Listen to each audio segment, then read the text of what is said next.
Good evening. Yes, thank you. Thank you, Wendell, for that wonderful, wonderful introduction to open up this evening. Thank you, Angela and Kim. Thank you to all of our board members for your support.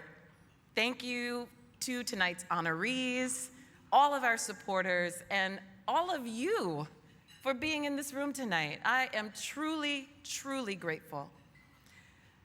As Wendell said, my name is Janai Nelson. I am the 8th President and Director-Counsel of the Legal Defense Fund, and it is my honor to welcome you to the 36th Annual National Equal Justice Awards Dinner.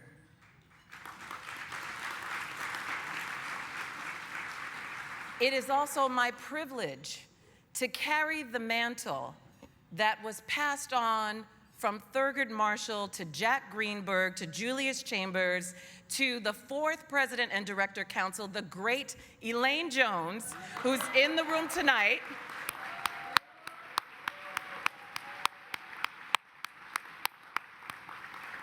to Ted Shaw, who is this year's Thurgood Marshall Lifetime Achievement honoree,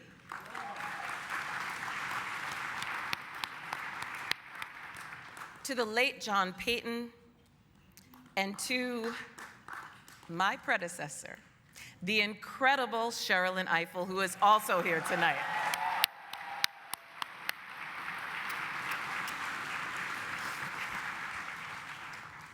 This lineage is part of the continuum that Wendell spoke of, the work of perfecting our union, of bending the moral arc, of earning and fighting freedom with each generation. That is the work that LDF has done for over 8 decades without fail and without fear. That work is as challenging as ever before.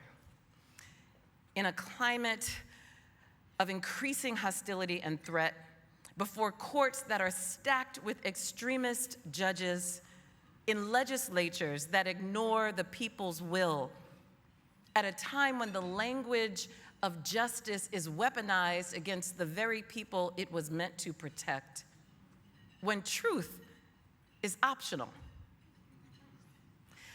All of this is happening in a world that is besieged by violence and war. That is the crucible in which we must do our civil rights work today. And yet, LDF has the most varied advocacy portfolio in its history, because that's what this moment calls for. And I could not ask for a more dedicated and unflinching team of people with whom to do this work than LDF staff. Please stand and be recognized.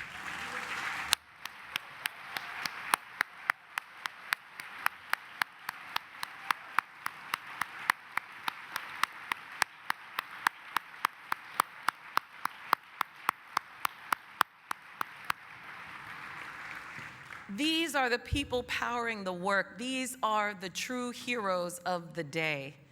And I want to give special acknowledgement to LDF's Associate Director-Counsel, Tona Boyd.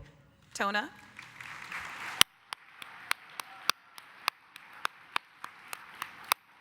Tona has been a true partner in this work.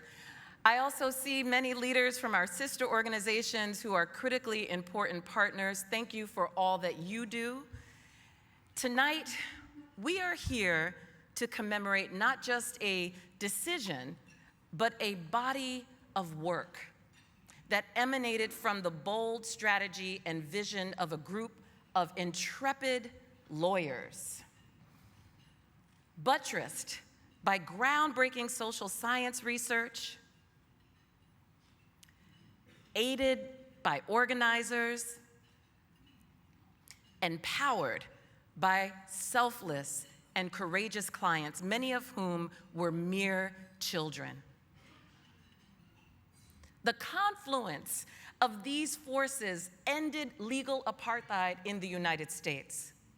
But as transformative as Brown was, no single decision can level a playing field warped by 400 years of racial inequality. fueled by slavery, black codes, Jim Crow, redlining, mass incarceration, myriad structures of racism. There's no single act that powerful, which is why what Brown has achieved is both immeasurable, but also insufficient. It is why, as we commemorate and celebrate Brown, we must also dedicate ourselves to building on its legacy and fulfilling its promise. And I'm gonna be somewhat insistent tonight about what Brown means to this country, because 70 years and nearly 3 generations later, it is easy to lose track of its importance, of its impact, of how it has shaped nearly every aspect of our lives. There are more than 650 people in this room, visionaries and leaders in law and business and arts and culture and philanthropy and sports and entertainment, and every single one of us, regardless of your race, your gender identity, your ethnicity, your nationality, your LGBTQ status, your ability, every one of us has benefited from Brown.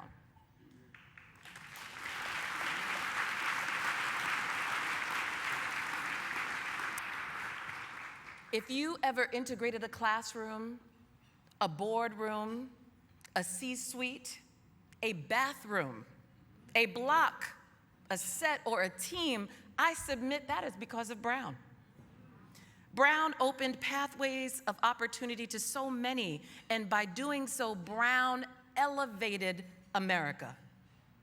It established a framework for equal protection based on dignity and citizenship and equality. But despite all that progress, our public schools are still radically segregated and inequitably funded. 75% of Black children in K-12 schools go to segregated schools.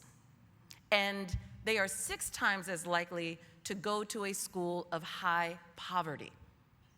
So 70 years later, education equity is still elusive. Brown has come to reflect the contradiction that is America. That is why LDF is on a crusade to revive one of the cases that is the most important in this country's history. From our new Equal Protection Initiative to the curriculum that our Thurgood Marshall Institute has created for high school students to study Brown, to our scholars in colleges and law schools across the country, including some of our Marshall Motley scholars who are here tonight, who will go on and serve Black communities in the South, representing them unencumbered by debt because of the scholarships that we give them. And we invite you to join us. We invite you to join us in this crusade because Brown is our collective inheritance. We must be its champions and its protectors.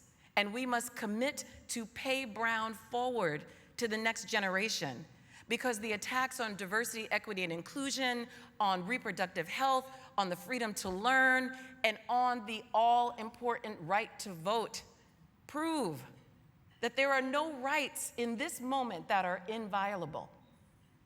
So like the parents and the children who held a vision when every signpost told them 70 years ago was impossible, we must envision a future that is in our image and our likeness, with the values and principles of our shared struggle and our shared humanity. As the beneficiaries of Brown's legacy, the attacks on Brown are an attack on us all.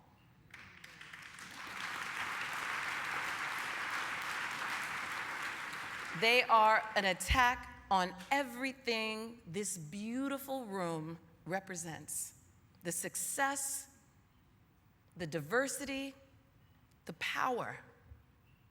So let's use this occasion to recommit to Brown's premise of equality and promise of true equity and justice.